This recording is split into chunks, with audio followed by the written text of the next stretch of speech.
J'ai dit bonjour tout le monde. Merci d'être parmi nous, qui est un peu partout au pays, pour notre séance sur l'humain et l'IA, une feuille de route pour la résilience économique du Canada. Il s'agit d'un webinaire au sujet de l'IA. Alors, merci d'être des nôtres.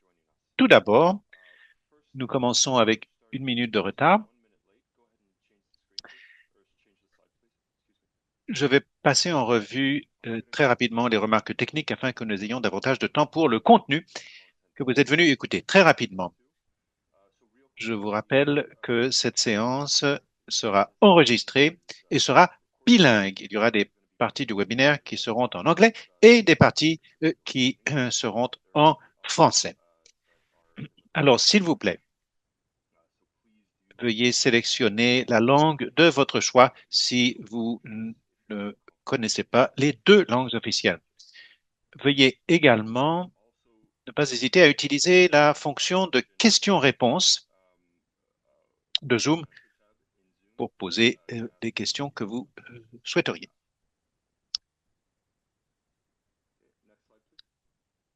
Ensuite, notre énoncé de reconnaissance du territoire. Le Centre des compétences futures reconnaît que Toronto est situé sur les territoires autochtones traditionnels et actuels, qui comprennent les Huron-Wendat, les Anishinaabe, les Haudenosaunee et les Mississauga de New Credit. Les traités concernant ces territoires comprennent le pacte de la ceinture Wampum, faisant référence au concept du bol à une seule cuillère, une entente entre la Confédération iroquoise, les Ojibwe et les nations alliées visant à partager pacifiquement et à protéger les ressources autour des Grands Lacs, ainsi que les traités du Haut-Canada. Ça serait négligent. Je vais changer de langue pour les deux prochaines diapos. Ça serait négligent de ma part de ne pas profiter de cette occasion pour vous annoncer un autre webinaire organisé par le Centre des compétences futures en collaboration avec le réseau Impact de Recherche Canada sur l'intelligence artificielle. Ça s'appelle L'avenir de l'orientation professionnelle, adapter l'écosystème des talents au Canada grâce à l'intelligence artificielle. Cet webinaire aura lieu cette semaine, le 11 juin, et je vous encourage vivement à vous y inscrire. So now I have the pleasure of À présent, j'ai le plaisir de vous présenter ma collègue, la docteure Tricia Williams, directrice recherche, évaluation et mobilisation des conséquences au Centre des connaissances futures. Ayant déjà eu de nombreux entretiens avec elle au sujet des effets de l'intelligence artificielle sur la mise en commun des connaissances et l'utilisation de l'IA. Je sais que vous êtes entre bonnes mains. La Dr Williams va vous faire part de son point de vue très complet sur l'IA dans sa présentation. Tricia, à vous. Merci beaucoup, Steve. J'espère que le son est amélioré. Beaucoup de personnes se plaignent de problèmes audio. Je ne sais pas si ça a trait au webinaire ou uniquement à Steve. Si vous éprouviez des difficultés auparavant, pourriez dire que tout va bien. Parfois, une autre personne disent que, enfin, nous allons tâcher de résoudre cela tandis que je fais ma présentation. J'ai de bonnes nouvelles. Je suis un véritable être humain. Je ne suis pas un avatar ou un bot.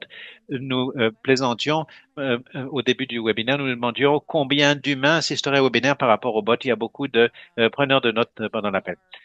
Mais nous sommes ravis d'être en votre compagnie. Et comme Steve l'a dit, nous songeons beaucoup à ce thème. Il ne manque pas de personnes qui réfléchissent à l'IA. Nous avons un panel de partenaires qui vont vous parler de l'IA. Donc, je ne vais pas prendre trop de temps, mais je voulais évoquer certains des éléments auxquels nous réfléchissons au Centre des compétences futures, tandis que l'avenir de,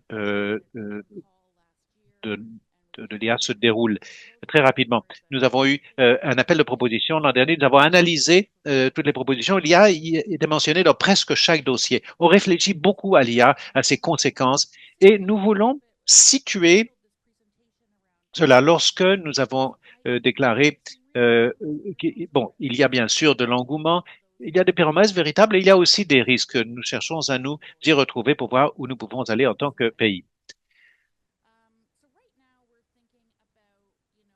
Alors, songeons non seulement au point où nous en sommes aujourd'hui, mais au monde dans lequel nous nous imaginons et que nous imaginons que nous pourrions créer. Nous savons que le gouvernement fédéral a fait paraître la semaine dernière une stratégie sur l'IA. On en a beaucoup parlé. Il y a eu certaines contestations disant qu'on a besoin de faire plus de ceci ou plus de ça. C'est un débat qui se déroule en temps réel quant à la manière dont l'IA va forger notre avenir.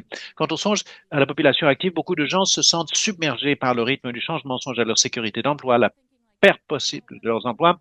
Je ne sais pas si c'est votre cas, mais chaque fois que j'ouvre LinkedIn ou mon courriel, il y a encore un cours de formation euh, qui cherche à attirer mon attention. Je veux suivre le rythme, mais je ne suis pas certaine de savoir où je dois m'adresser. Mais nous imaginons aussi à quoi ressemblerait un avenir dans lequel nous pourrions anticiper proactivement les écarts de compétences. Certains des panélistes qui vont s'exprimer aujourd'hui vont nous en parler. Nous pouvons imaginer un avenir dans lequel nous pouvons maîtriser des compétences humaines plus IA et envisager des manières collaboratives d'utiliser l'IA pour développer le meilleur de la créativité humaine. Quand on songe aux employeurs, nous savons également que les employeurs canadiens songent au coût, songent à la confidentialité, au rendement incertain de l'investissement, surtout pour les PME qui sont la majorité des entreprises canadiennes et ne savent pas exactement comment trouver des talents prêts à employer. Il y a beaucoup de gens dans le secteur de l'embauche veulent trouver des talents qui sont prêts à utiliser l'IA, mais ne savent pas exactement comment s'y prendre. Alors, quelle est la situation future que nous voulons créer? Nous voulons un avenir où le développement des compétences mise sur l'IA, mais ne se limite pas à l'IA. L'IA serait une stratégie de gestion des talents et pas simplement un outil de réduction des coûts. Comment pourrons-nous faire progresser la productivité? J'y reviendrai. Également, au niveau des employeurs, euh, je songe à la façon dont on peut exploiter l'IA, non pas simplement utiliser ChatGPT pour rédiger des courriels, mais des façons dont on peut repenser les processus d'entreprise pour bénéficier de ces gains de productivité et les catalyser. Au niveau des systèmes, nous savons que l'éducation et la politique gouvernementale, la réglementation évoluent plus lentement que l'industrie. On nous demande de garder, demeurer à la page avec l'apparition constante de nouveaux modèles d'IA générative. Il y a des communautés dans notre pays qui n'ont pas d'eau potable, sans même parler d'infrastructures numériques et d'accès à la technologie actuelle. On assiste donc à un fossé qui se creuse, à une fracture numérique qui va s'aggravant. Quelle situation future voulons-nous? Nous voudrions des politiques qui protègent les travailleurs tout en favorisant l'expérimentation, tout en nous permettant d'essayer des choses nouvelles. Nous imaginons également un avenir où les outils numériques seraient disponibles partout au Canada, dans tous les territoires. Également, on veut profiter du meilleur de l'IA pour des décisions de carrière, pour s'y retrouver sur le marché de travail, ainsi que dans la formation. Voilà les éléments auxquels nous songeons, tandis que nous évoluons dans notre monde actuel et également que nous envisageons le monde de l'avenir, le monde que nous voudrions voir, dont nous voudrions voir l'avenir. Nos collègues à Signal 49 Research, ex-Conference Board of Canada, ont estimé il y a quelques années que le coût des emplois disponibles non pourvus dans l'économie canadienne coûte des milliards de dollars et nous savons qu'avec la situation de l'IA dans laquelle nous sommes aujourd'hui, cela ne fait que croître. Vous avez sans doute déjà entendu dire ceci. Vous savez que le Canada se classe au premier rang. Nous avons investi dans la recherche et le développement qui a mené à l'élaboration de l'IA, mais nous savons que l'IA générative pourrait être ajoutée au PIB national. On parle beaucoup des promesses de l'IA. La semaine dernière, le gouvernement a fait paraître une stratégie, mais il y a beaucoup de possibilités pour l'IA de nous aider à combler des lacunes critiques au Canada. Mais nous savons par ailleurs que l'IA est en plein essor, que les entreprises canadiennes l'utilisent de plus en plus, mais que le nombre d'entreprises canadiennes qui l'utilisent n'est pas aussi important que dans des autres pays. Alors, donc, voici l'adoption. Nous savons que le taux d'adoption au Canada est plus faible que dans d'autres pays. Le Canada prend du retard, même si nous avons été parmi les premiers producteurs d'IA. Cela est en bonne partie enraciné dans la confiance ou le manque de confiance. Il y a d'autres raisons, je ne dirais pas que c'est la confiance seule, mais c'est un élément clé, surtout quand on considère les travailleurs. On sait que les petites entreprises éprouvent davantage de difficultés à adopter l'IA. Il y a beaucoup d'obstacles à l'accès. Une grande entreprise pourrait dire, ah, nous allons consacrer quelques millions de dollars à une recherche-développement pour voir comment l'IA peut transformer notre activité. Mais nous savons également que euh, les petites entreprises, surtout à l'heure actuelle, compte tenu de l'évolution du commerce international, c'est plus difficile et vous n'avez pas autant de capital et de talent qui vous sont disponibles. Bon, alors, qu'est-ce qui se passe à l'heure actuelle? Nous avons des chiffres tout à fait nouveaux. Nous réalisons une enquête annuelle en partenariat avec Diversity et Environics. Euh, nous sondons les Canadiens sur un grand nombre de problématiques reliées à leur travail. Nous venons de connaître les résultats de notre enquête qui a été menée au mois de mai sur la manière dont les Canadiens utilisent l'IA. On voit que le chiffre augmente. La tendance augmente. De plus en plus de gens utilisent l'IA. Je pense que notre graphique n'est même pas mis à jour. Je pense que c'est uniquement le texte. Alors, nous n'avons pas donc achevé notre analyse par groupe d'âge, mais euh, les travailleurs plus âgés commencent à rattraper de plus fortes augmentations dans l'emploi au travail. Les travailleurs de plus de 55 ans progressent tout particulièrement. Donc, certains de ces indicateurs commencent à augmenter. Nous constatons également que la majorité des gens nous disent que l'IA au travail les aide à être plus productifs et plus créatifs, donc au niveau individuel. Près des trois quarts des répondants déclarent que l'impact de l'IA est positif au niveau de la productivité et de la créativité. 83% déclarent qu'ils sont plus productifs, 73% déclarent qu'ils sont plus créatifs. Donc, nous voyons des scénarios dans lesquels les travailleurs estiment que l'IA les aide dans leur travail. Mais la plupart des Canadiens euh, ne reçoivent que très peu de directives de l'employeur concernant l'usage de l'IA. Encore une fois, c'est cet écart entre le fait que les gens commencent à expérimenter, commencent à essayer l'IA, mais ne sont toujours pas, ne sont toujours pas pourvus de garde-fous. Alors donc, comme on l'a dit au début, il y a également le risque que le fossé numérique se creuse avec l'IA. Donc, il faut avoir des bases, euh, des fondements pour tirer parti pleinement de l'IA. Donc, comment savez-vous si ce que ChatGPT recrache représente une hallucination? Est-ce que vous faites confiance à tout ce que vous recevez? Et l'OCDE une enquête au niveau des compétences. Le PIK, nous réalisons une analyse approfondie avec plusieurs partenaires de recherche, mais nous savons que le Canada se situe au-dessus de la moyenne de l'OCDE en matière de littératie, de numératie, de résolution de problèmes. Mais il y a presque une bifurcation. Il y a beaucoup de gens vers le haut de l'échelle des compétences, mais il y a beaucoup de gens vers le bas de l'échelle. Et encore une fois, c'est la tendance que nous devons suivre de près, car pour utiliser l'IA efficacement, nous allons devoir faire progresser les personnes qui sont vers le bas de l'échelle afin d'utiliser pleinement l'intelligence artificielle. Alors, l'IA peut accroître la productivité, ça confirme notre intuition, mais ce n'est pas linéaire. Il faut tenir compte de quelques mises en garde. Une étude célèbre du MIT montre que 5% des projets pilotes d'IA génèrent des gains financiers mesurables et quels étaient ces projets pilotes? C'était des entreprises plus vastes avec davantage de ressources pour investir, pour exploiter l'IA. Mais il ne s'agira pas seulement de l'IA, ce sera les compétences humaines. Et c'est pourquoi nous croyons que l'adoption sera une affaire de compétences humaines et d'innovation à l'échelle des entreprises. Et la plupart des études de cas portent sur des applications relativement plus faciles, comme le secteur de la technologie, le service à la clientèle, où on adopte des applications d'IA agentique, mais il faut voir à quoi cela ressemble dans d'autres secteurs de l'économie. Je m'entretenais la semaine dernière avec quelqu'un à Vancouver qui disait que la ville de Vancouver utilisait l'IA pour gérer la réponse aux solutions d'urgence pendant la FIFA.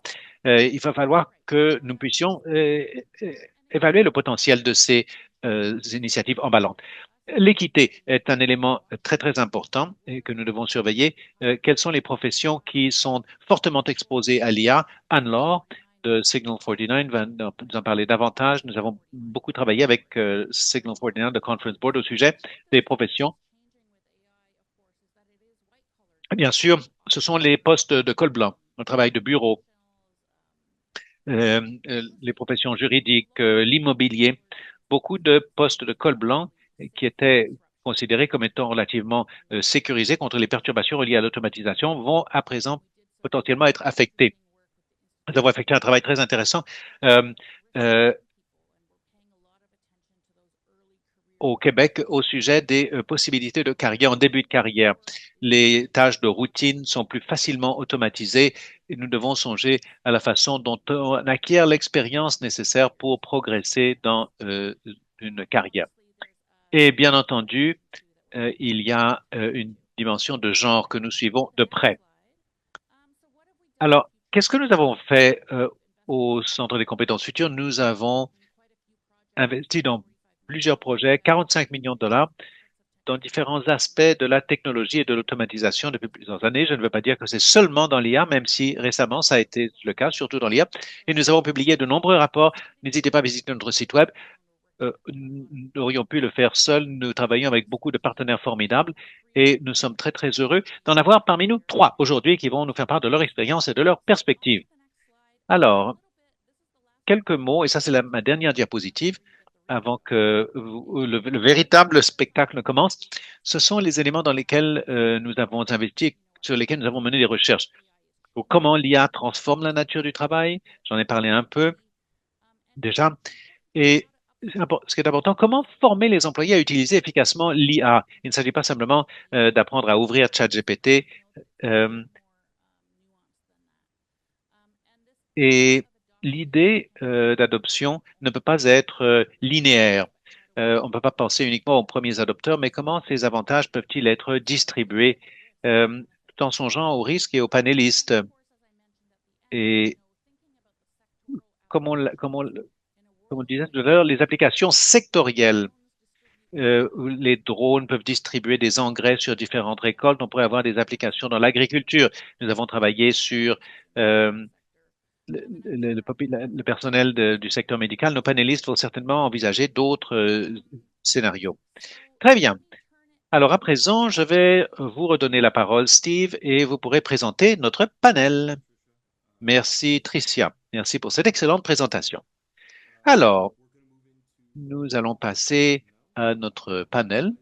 Je suis ravi de souhaiter la bienvenue à ce groupe de collègues et de partenaires fort estimés dont les organismes ont collaboré avec le CCF. Comme Tricia l'a mentionné, nous allons explorer ensemble ce qui fonctionne, ce qui reste un défi et les domaines où une collaboration supplémentaire est nécessaire. Alors, tout d'abord, nous allons entendre Viet Vu, qui est responsable de la recherche économique à The Dice. Ensuite, la docteure Anne-Laure Fréquin, qui est directrice adjointe recherche économique à Signal 49 Research.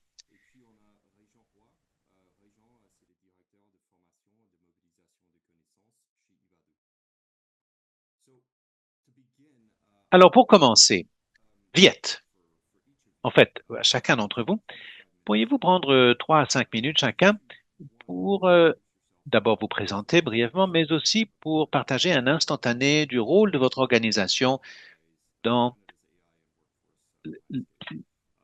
l'évolution du paysage de l'IA au Canada et de la population active. Merci Steve, merci Tricia, merci à tous ceux qui travaillent au CCF, y compris nos interprètes,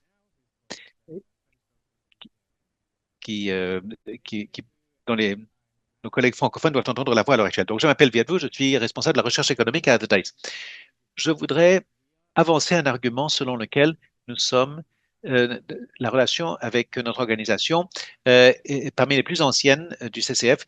Nous étions présents à TMU lorsque TMU ne s'appelait pas université, lorsque The Dice ne s'appelait pas The Dice, lorsque le CCF a été créé. Donc, le Leadership Lab et l'Institut Brookfield étaient nos deux organismes prédécesseurs et The Dice maintenant sont en pointe au Canada dans la production euh, de données probantes sur l'impact des technologies émergentes sur l'économie du Canada et sur la population active depuis près de 10 ans. Nous avons eu la chance de travailler avec de nombreux partenaires formidables y compris le CCF et notamment le CCF, mais nous avons pu contribuer à toute une gamme de discussions lorsqu'il s'agit de l'IA et de son impact sur l'économie canadienne. Alors, de concert avec le CCF, nous avons produit des études sur des estimations du rapport de cause à effet sur les effets de la productivité, sur la productivité de l'adoption de l'IA au niveau des entreprises, la compréhension de l'évolution des matrices de compétences qui pourraient être suscitées par la diffusion de l'IA. Tout récemment, et nous allons en parler pendant notre discussion, nous avons réalisé une étude plus spécifique au secteur pour comprendre que bon nombre des aperçus relatifs à l'ensemble de l'économie sur l'IA ne sont peut-être pas suffisamment spécifiques ou pourraient masquer l'hétérogénéité de différentes industries. Les trois secteurs sur lesquels nous nous sommes concentrés, le secteur public, le secteur financier et le secteur créatif.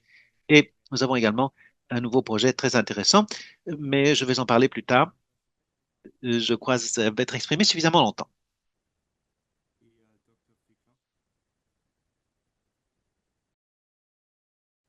Madame Fréquin?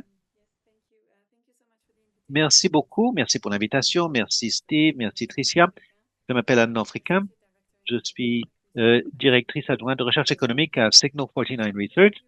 Si vous ne connaissez pas Signal 49 Research, je voudrais tout d'abord dire quelques mots au sujet de notre organisation. Nous sommes un institut de recherche indépendant à but non lucratif. Nous avons environ 100 économistes et chercheurs en notre sein. Nous travaillons dans 8 domaines critiques au niveau de l'économie, en passant jusqu'à l'éducation, en passant par la santé, la durabilité. Nous sommes l'un des premiers instituts de recherche appliquée indépendants au Canada. Notre objectif, fournir des aperçus clairs fondés sur les données probantes pour aider les dirigeants à s'y retrouver dans les dossiers complexes et à prendre des décisions éclairées. Avant de parler de notre travail à Signal 49 Research, je voudrais très rapidement expliquer comment nous abordons l'IA et spécifiquement le marché du travail. Vraiment que je ne vais pas prendre trop longtemps. Lorsque une technologie majeure fait son apparition, que ce soit l'informatique, la robotique ou l'IA, on parle presque tout de suite d'emploi. Quels sont ceux dont la demande augmentera ou diminuera? On l'a vu bien des fois. Mais les recherches laissent entendre que le changement technologique se reflète d'abord sur les tâches que les gens accomplissent et sur les compétences que les employeurs exigent. Or, dans bien des cas, les professions et les titres professionnels demeurent relativement stables, mais c'est le contenu de ces emplois qui évoluera. Au fil du temps, bien sûr, ces changements peuvent affecter l'emploi, les salaires, les tendances en matière d'embauche et ainsi de suite. Mais les compétences et les tâches sont le point de départ. Par exemple, un avocat sera toujours avocat, mais l'IA pourra réduire le temps qu'il consacre aux tâches de routine et l'évolution des documents. Les professionnels de ressources humaines passeront moins de temps aux tâches administratives et davantage de temps à la prise de décision. Alors, souvent, l'IA transforme les emplois plutôt que de supplanter les travailleurs. Il s'agit d'un élément clé. Nous devons passer de la question quels emplois vont disparaître ou quels emplois seront plus en demande, nous concentrer sur les tâches qui évoluent et la manière dont cela se concentre se traduit plutôt sur la demande ou le marché du travail. Alors, encore un point, et je vais passer à mes projets. Le défi, la plupart des outils auxquels nous avons accès, la plupart des systèmes de données sur les marchés du travail sont fondés sur les professions et non pas sur les tâches ou les compétences. Alors, nous ne savons pas encore, nous n'avons pas encore les bons outils pour comprendre l'impact de l'IA sur la population active en temps réel. Et à Signal 49 Research, nous considérons notre rôle comme consistant à combler cette lacune. Nous avons mis au point plusieurs outils et plusieurs modèles qui permettent de mieux repérer ces effets au niveau des compétences et des tâches. Par exemple, nous avons créé des scores d'exposition à l'IA qui sont bâtis en fonction des tâches selon le cadre OASIS, euh, comme tâches selon les tâches et les activités professionnelles. Et nous utilisons également des données en temps réel du marché du travail tirées euh, des affiches d'emploi. Et étudions la manière dont les demandes des employeurs évoluent au niveau des compétences et euh, des tâches, pas seulement des professions. Et nous avons également mis au point des outils pour comprendre comment l'offre de compétences évolue au fil du temps et selon les travailleurs. Les mesures traditionnelles d'offre de compétences ne tiennent généralement compte que des compétences qui sont indispensables dans un poste actuel. Mais euh, l'ensemble des compétences des travailleurs sont influencées par le cheminement de carrière, la formation, les emplois précédents. Et puisque les antécédents de carrière sont souvent une boîte noire dans beaucoup d'ensembles de données, nous les avons remodelés avec notre modèle, le modèle d'information sur le cheminement de carrière et les compétences. Nous avons modélisé la façon dont les compétences se développent lorsqu'elles sont utilisées intensivement, mais également s'atrophient se détériorent lorsqu'elles ne sont pas utilisées, ce qui nous donne un point de vue beaucoup plus réaliste sur l'offre réelle de compétences au sein de la population active. Et nous pouvons également mettre à l'essai des scénarios en matière de politique gouvernementale et voir comment les choix en matière de politique gouvernementale, au niveau de l'éducation et de la formation affectent l'offre réelle de compétences. Enfin, nous nous penchons également sur la manière dont différents groupes, et en particulier les jeunes travailleurs et les récents diplômés, sont affectés par l'IA. Je suis désolé d'avoir parlé un peu longtemps, mais voilà où nous en sommes. À vous, Steve. Thank you, Anna. And, maintenant, Régent Roy. Régent, prends quelques minutes pour te présenter ainsi que ton travail, s'il te plaît.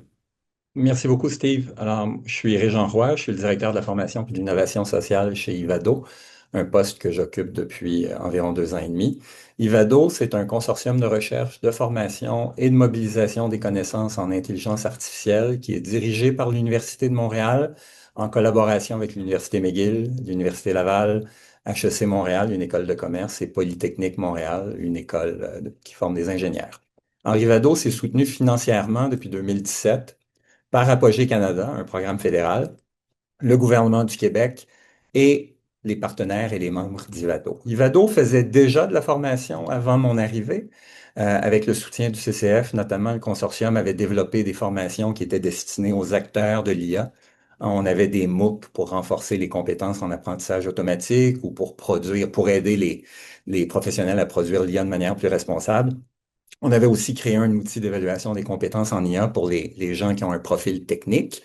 Depuis mon arrivée, c'est l'époque qui fait ça. Nous avons élargi notre cible. Alors, Ivado se préoccupe désormais davantage de la formation des personnes qui sont appelées à utiliser l'IA. Alors, des citoyens aux dirigeants en passant par les administrateurs de sociétés qui manquent cruellement de formation et les professionnels. On offre aussi des formations, on offre ainsi, pardon, des formations en petits groupes à ces clientèles, mais aussi de plus en plus des formations en ligne qui visent de larges auditoires. Alors, un exemple précis qui illustre bien la direction qu'on a prise, ben, en partenariat avec le CCF, encore une fois, 4 ordres professionnels, on a créé une formation qui est destinée aux professionnels du Québec puis du Canada. Elle est disponible en français puis en anglais.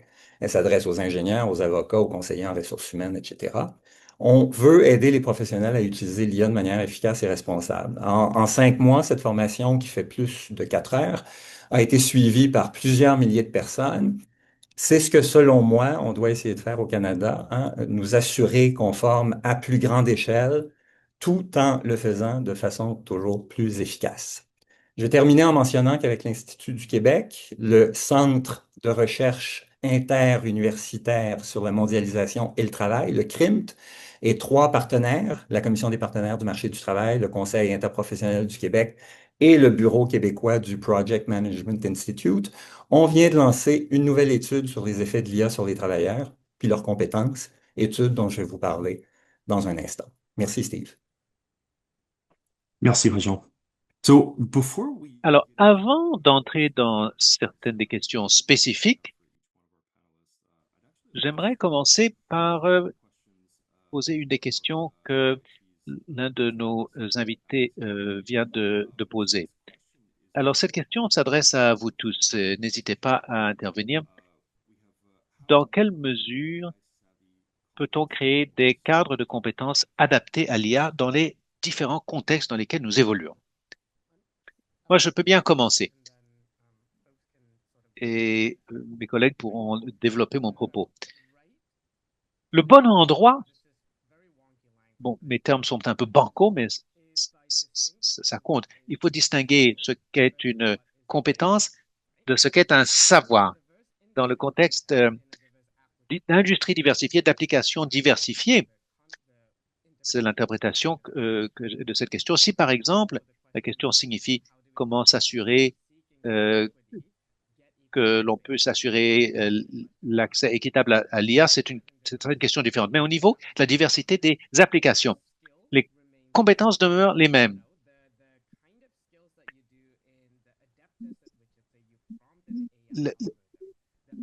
La compétence que l'on a pour donner des amorces à un modèle d'IA, l'interprétation que l'on fait des résultats, tout cela, ça ne change pas. Mais les problèmes que l'on cherche à résoudre ne sont pas des problèmes techniques. Et il y a un aspect social dans chacun de ces problèmes. Et ce n'est qu'une fois que l'on superpose le savoir de votre domaine spécifique, l'expertise spécifique, l'expérience que vous avez, par exemple, dans mon exemple préféré, c'est la façon dont vous utilisez Excel comme comptable. C'est très différent de la façon dont vous utilisez Excel comme gestionnaire de projet. Même si les mêmes compétences sont appliquées, il faut pouvoir relier ces compétences à l'ensemble de connaissances appropriées, à l'ensemble de savoirs appropriés. En développant ces compétences éclairées sur l'IA, on en bénéficie en établissant ce lien.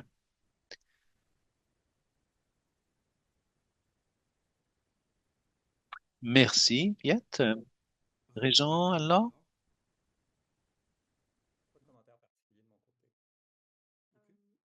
Moi, je pourrais très rapidement ajouter que, en général, il faut éviter de dispenser une formation en fonction des instantanés d'aujourd'hui parce que les cadres de compétences évoluent constamment. Ce qui est important, c'est de le comprendre dans les programmes de formation, de recyclage qui doivent être ajustés en continu. J'ajouterais peut-être que il ne s'agit pas seulement donc de l'IA et des compétences numériques. On voit d'autres compétences comme la communication, l'adaptabilité et le plus important, la capacité d'apprendre. Ce sont des compétences qui, qui sont de plus en plus en demande. Il s'agit de compétences très, très importantes qui contribuent à permettre la transition de la population active vers l'adoption des outils d'IA. Merci, Anne-Laure. En fait, j'ai une question pour vous qui prolonge ce que vous venez de déclarer au sujet de la montée en puissance de ce que l'on appelle les compétences, ou on appelait les compétences interprofessionnelles, interpersonnelles, transversales, socio-émotionnelles. Il y a beaucoup de titres qu'on leur a donnés. Alors, il y a une chose que l'on entend souvent dire, c'est que ces compétences prennent une importance croissante parce que l'IA ne peut pas les reproduire ou parce que la réflexion critique est essentielle pour pouvoir euh, contrôler le résultat du travail de l'IA. Alors, une question qu'on pose souvent sur l'impact de l'IA, ce sont les postes initiaux, les postes de premier niveau pour les jeunes. Pourriez-vous partager les recherches préliminaires de Signal 49 sur l'impact de l'IA sur les postes subalternes et sur les tendances que vous constatez également dans les données jusqu'ici? Volontiers, oui, merci pour la question. Oui, c'est une question que l'on nous pose souvent. Souvent, on entend dire que l'IA va éliminer certains postes de premier niveau, des tâches accomplies par des travailleurs moins expérimentés. Les jeunes travailleurs spécifiquement se trouvent déjà face à un marché du travail difficile d'accès. Il y a eu une poussée d'embauche après la pandémie, mais depuis lors, le marché du travail est moins tendu. En 2025, le taux de chômage des jeunes était très proche de 15% à un moment donné, en septembre. Et nous constatons également que les postes vacants de premier niveau, c'est-à-dire les postes vacants qui n'exigent que très peu d'expérience précédente, voire aucune, ont décliné par rapport à leur pic en 2022. Donc, la question à laquelle nous venions répondre dans ce projet était, est-ce que l'IA intensifie cette pression et si oui, dans quelle mesure? Nous voulions contrôler cette hypothèse à partir de certaines données canadiennes. Mais dans cette étude, la première difficulté que nous avons trouvée, c'était de définir les postes de premier niveau, car il n'existe pas de définition officielle ni de classement officiel. Nous savons que les postes vacants de premier niveau sont en général des postes qui exigent peu d'expérience préalable ou aucune, mais de définir les travailleurs ou les postes de premier niveau, c'était un peu plus compliqué. Donc, très rapidement, nous avons bâti un indicateur à l'aide de données de Statistique Canada au niveau de l'enquête auprès de la population active et donné des enquêtes sur les postes vacants. Nous avons identifié les professions où il y a une proportion élevée de jeunes travailleurs et de travailleurs qui sont dans leur première année en fonction. Cela nous donne une façon d'identifier les professions qui représentent des points d'accès communs sur le marché du travail et cela sera le point de départ pour ce projet. Mais ensuite, nous avons comparé cette mesure avec notre mesure de l'exposition à l'IA, qui identifie les professions qui sont plus susceptibles de connaître des transformations ou des changements dans les tâches ou les compétences. Encore une fois, les travaux sont en cours, mais je puis résumer quelques premières constatations. Nous avons constaté que les professions qui sont très exposées à l'IA et qui représentent des points d'entrée importants sur le marché du travail continuent de comporter des postes vacants de premier niveau. Dans certains cas, le nombre de postes vacants va croissant. Mais en même temps, la part des travailleurs de premier niveau dans ces professions va déclinant. Donc, nous sommes dans une situation intéressante. Les postes vacants sont toujours là, mais les travailleurs de premier niveau n'accèdent pas à ces professions au même rythme qu'auparavant. Et c'est conforme avec les données probantes dans la littérature et ce que nous constatons dans d'autres pays. Donc, cela laisse à croire qu'il ne s'agit pas essentiellement d'un déplacement, d'une supplantation. De fait, les données probantes sont conformes avec l'idée d'un déphasage des compétences. Les emplois existent toujours, mais les compétences nécessaires dans ces emplois évoluent. Et par exemple, prenez l'exemple d'un rôle administratif subalterne traditionnellement, et une part importante du travail serait consacrée à la saisie de données aux tâches administratives de routine, mais nous savons que l'IA automatise de plus en plus ces tâches. Alors, ce qui reste, c'est du travail qui exige jugement, communication, résolution de problèmes et bien entendu, littératie numérique, la capacité de travailler avec des outils d'IA. Donc, notre interprétation de ce que nous constatons dans les données, c'est que euh, les compétences exigées par les employeurs sont en évolution et les récents diplômés ou les jeunes qui entrent dans la population active, les postes vacants sont toujours là, mais certains de ces travailleurs n'ont pas encore les compétences. Et l'IA n'est pas le seul facteur qui affecte les marchés du travail du niveau de premier niveau. Nous savons que l'immigration, l'évolution de l'offre de main-d'œuvre et la situation économique globale comptent également et nous étudions actuellement ces facteurs dans nos projets. Et très rapidement, il est également important de noter que nous voyons beaucoup de variations entre secteurs et entre groupes de professions. C'était que je venais d'évoquer les tendances globales au niveau agrégé, mais dans les affaires à la finance, par exemple, la demande de rôle de premier niveau demeure très forte, mais dans certaines occupations d'information et de culture, il y a des baisses dans le nombre d'emplois et le nombre de postes vacants, ce qui est conforme avec la notion d'une supplantation dans d'autres secteurs. Les résultats sont mitigés et nous étudions ça à l'heure actuelle. Mais ici, nous savons qu'il n'y a pas de récit unique sur le marché du travail. L'impact de l'IA sur les tâches et les compétences dépend beaucoup de la composition du secteur, de la manière dont le travail est réorganisé, des différents obstacles à l'adoption et ainsi de suite. Mais la conclusion principale, c'est que l'IA n'élimine pas les postes de premier niveau globalement parlant. Elle change ce que les employeurs attendent des travailleurs de premier niveau.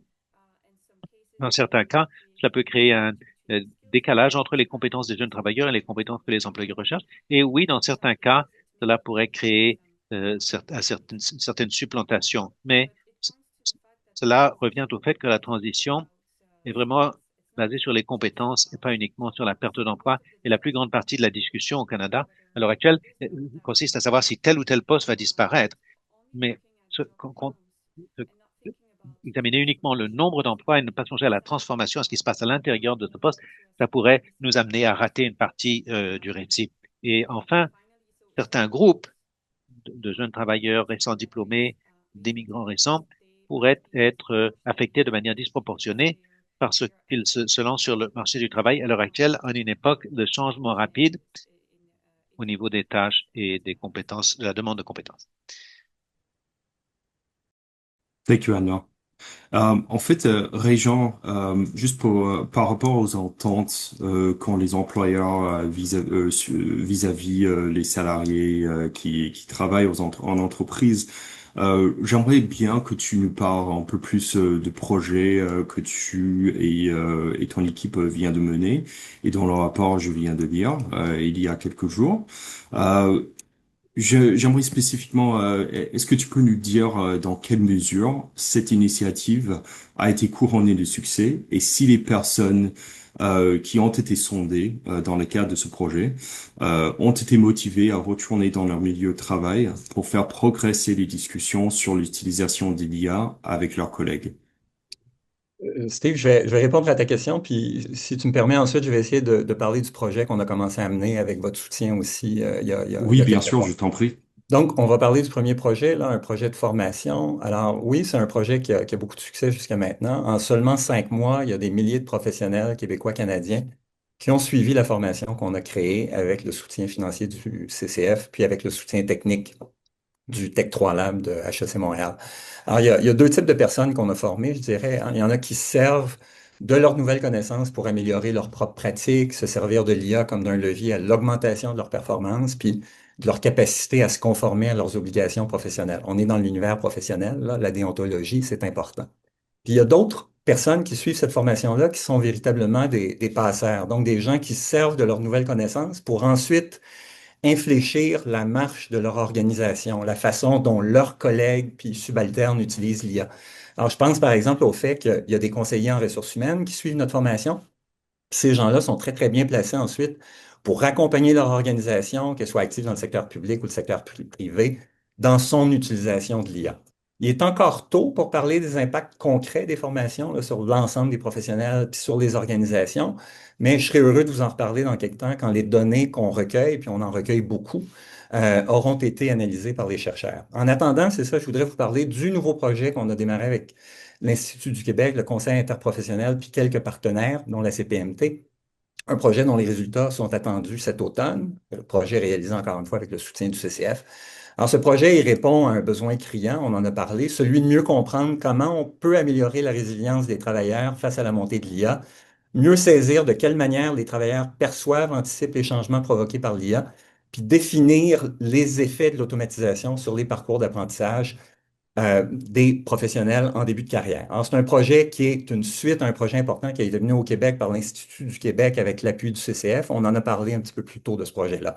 Alors, je vous parle du premier volet de l'examen. Il y en a trois, là, je l'ai mentionné, mais je vous parle seulement du premier volet. Alors, l'Institut, en 2025, l'Institut du Québec, a déterminé qu'il y avait 96 professions ou métiers qui étaient vulnérables à l'automatisation au Québec. Des professions ou métiers dans lesquels plus de 800 000 personnes travaillent ou cherchent un emploi. Mais on connaît mal les compétences clés qui vont permettre aux travailleurs des emplois à haut risque d'automatisation de renforcer leur résilience professionnelle. Puis on ne sait pas non plus dans quelle mesure les dispositifs existants de formation, hein, les écoles, les cégeps, les universités, répondent à ces besoins-là. Alors pour combler cette lacune-là, on va comparer des groupes de travailleurs vulnérables qui ont des similitudes avec des groupes de travailleurs plus résilients à l'automatisation. On va faire un examen des compétences, des aptitudes que les membres de chaque groupe possèdent. Puis on va essayer de voir quelles sont les passerelles de formation qui permettraient aux travailleurs vulnérables d'amorcer une transition vers un emploi résilient. Alors, on va prendre un exemple là, de ce qu'on pourra voir à la fin de cette étude-là. Le cas des techniciens en comptabilité. Alors, les aides comptables, techniciens en comptabilité, ils font un métier où ils sont vulnérables. Leur tâche principale, saisir des écritures comptables, réconcilier des comptes, produire des rapports financiers, standardisés, c'est le type de travail que l'IA puis les logiciels automatisés prennent en charge de plus en plus efficacement. Dans le système d'information sur les professions et les compétences dominantes pour un aide comptable, c'est la numératie, l'attention au détail, la maîtrise des logiciels. On sollicite peu leurs compétences relationnelles, leur capacité à poser des jugements complexes. Le pont qui amènerait les aides comptables vers un métier plus résilient, il existe cependant. C'est réel, c'est crédible. Un technicien en comptabilité maîtrise déjà la logique financière, la rigueur analytique, la lecture de données chiffrées, des compétences transversales qu'on retrouve aussi chez, par exemple, les conseillers en finances personnelles, les analystes de données financières, deux professions qui semblent plus résilientes à l'automatisation parce qu'elles nécessitent du jugement, la capacité à établir des relations humaines, interpréter des données dans leur contexte. Alors, la passerelle de formation nécessiterait pas nécessairement un retour aux études complets, une micro-certification en analyse de données financières, en planification financière personnelle, combinée avec une formation d'appoint sur les outils d'IA appliqués à la finance, ça pourrait aider les personnes à amorcer la transition. Alors, c'est ça le genre de données qu'on va obtenir avec cette étude-là. C'est le genre de données dont on a clairement besoin collectivement si on veut mettre en place une économie qui nous permet de tirer profit de l'IA plutôt que de sombrer à cause de l'IA. Merci, Régent. Je suis tout à fait d'accord. Alors, tous ces éléments relatifs aux données à l'IA, donc le CCF est fier de faire partie du nouveau projet d'observatoire de l'IA avec vous et vos collègues.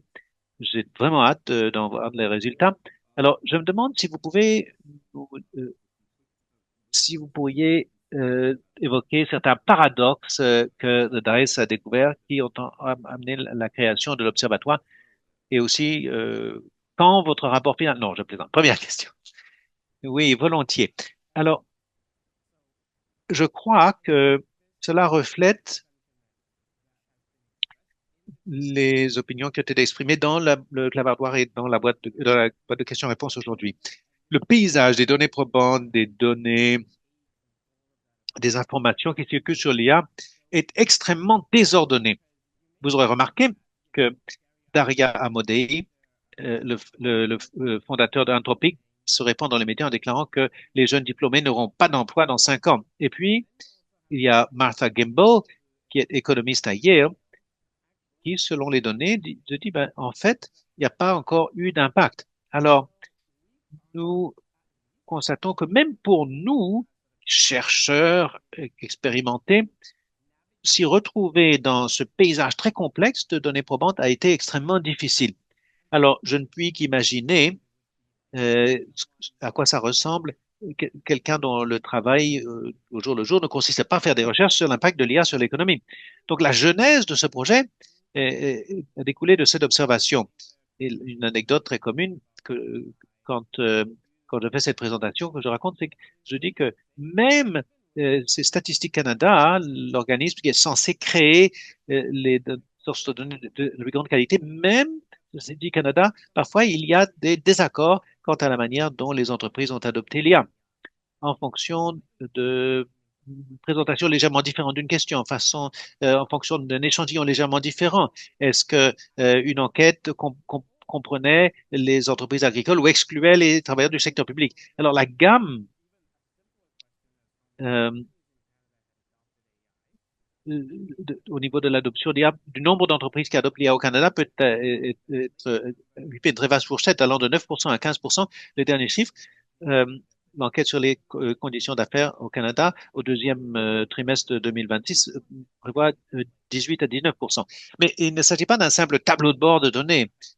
Nous avons des tableaux de bord de données, mais le projet euh,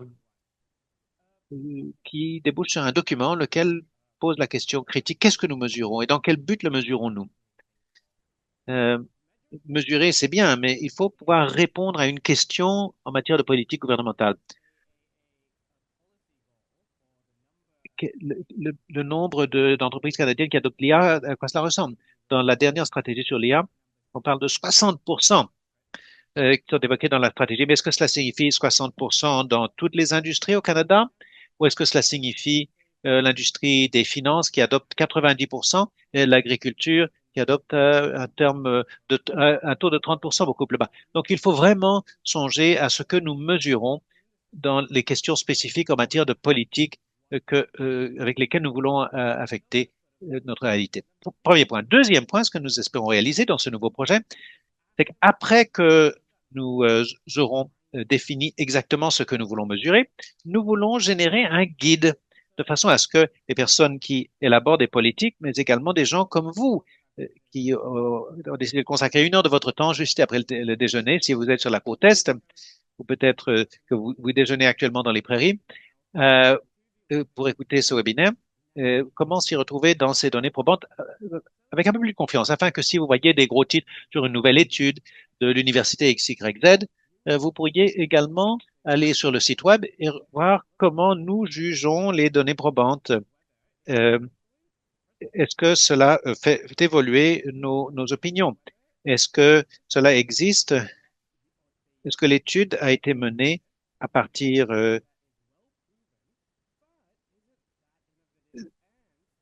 il y a toujours quelques incertitudes. Sans doute, la plus grande angoisse que beaucoup de Canadiens éprouvent au niveau de l'IA, qui a trait aux effets sur l'emploi, nous achevons donc la conceptualisation. Et donc, Tricia, vous allez recevoir un courriel lorsque je vous inviterai pour une réunion de comité consultatif cette semaine. Je suis très heureux de pouvoir établir un partenariat avec le CCF, avec Signal 49 et avec d'autres organismes à l'égard de ce projet.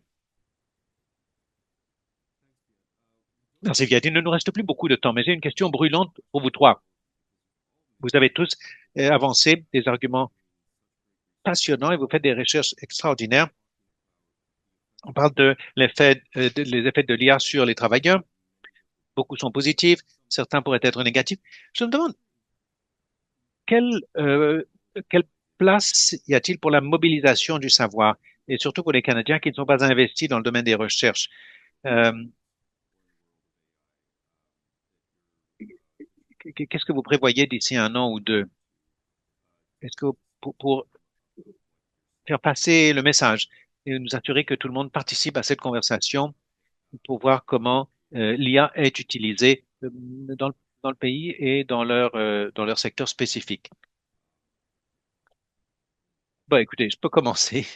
Euh, alors, au niveau de la mobilisation des connaissances, les données probantes actuelles continuent de montrer, comme Anne-Laure l'a dit, et Régent aussi, que cela n'affecte pas vraiment le marché du travail à l'heure actuelle. Mais le simple fait que moi je dis cela, cette déclaration ne crée pas d'assurance parce que la crainte se situe au niveau de l'avenir.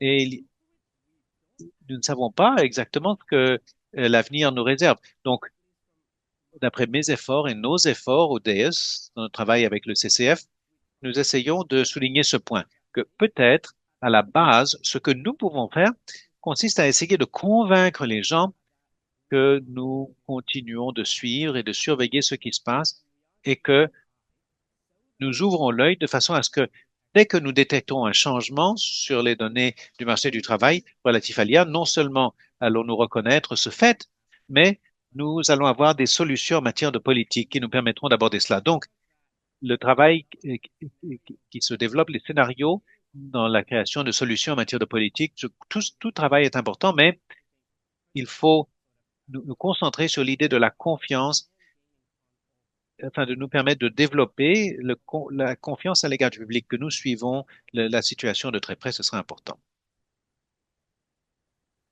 Je peux peut-être y aller rapidement, Steve.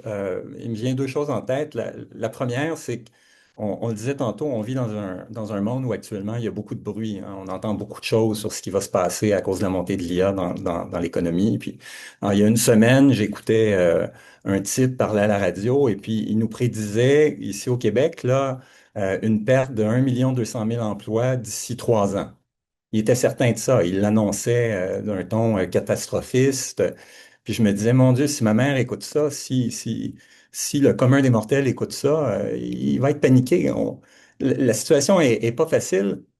Je pense qu'il est extrêmement important pour des acteurs comme les acteurs universitaires ou les acteurs compétents d'intervenir dans le débat, puis de faire entendre leur voix, puis d'essayer de mettre un petit peu d'ordre là, dans tout ce qu'on peut entendre. Alors, des initiatives comme l'initiative d'Observatoire dont on parlait il y a un instant, c'est certainement des initiatives qu'il faut saluer.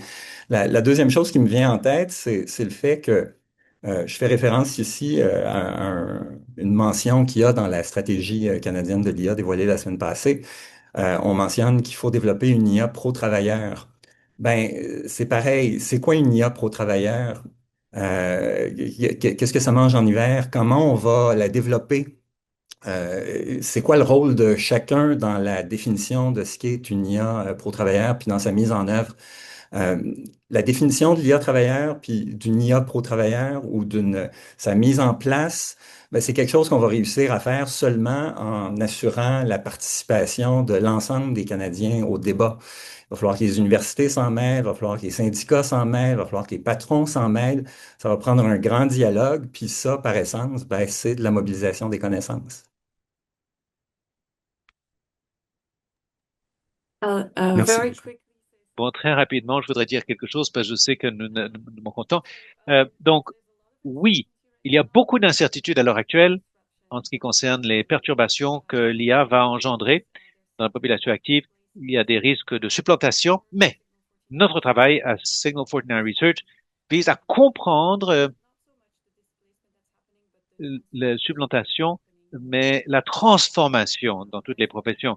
Notre message, c'est vraiment, il pourrait y avoir certaines perturbations, oui, mais l'IA apporte également de nouvelles opportunités, de nouvelles façons de travailler, et nous devons nous préparer, nous devons nous adapter, nous devons dispenser une nouvelle formation parce que les compétences et les tâches changent rapidement. Je vous ai bien dit que ce serait bref. Merci beaucoup, Anne-Laure. Et merci, Viette et Régent. Je crois que le temps dont nous disposions est achevé. Nous avons encore une dernière diapositive que nous allons afficher. Ah, la voici. Donc, tout d'abord et avant tout, merci. Merci à vous tous.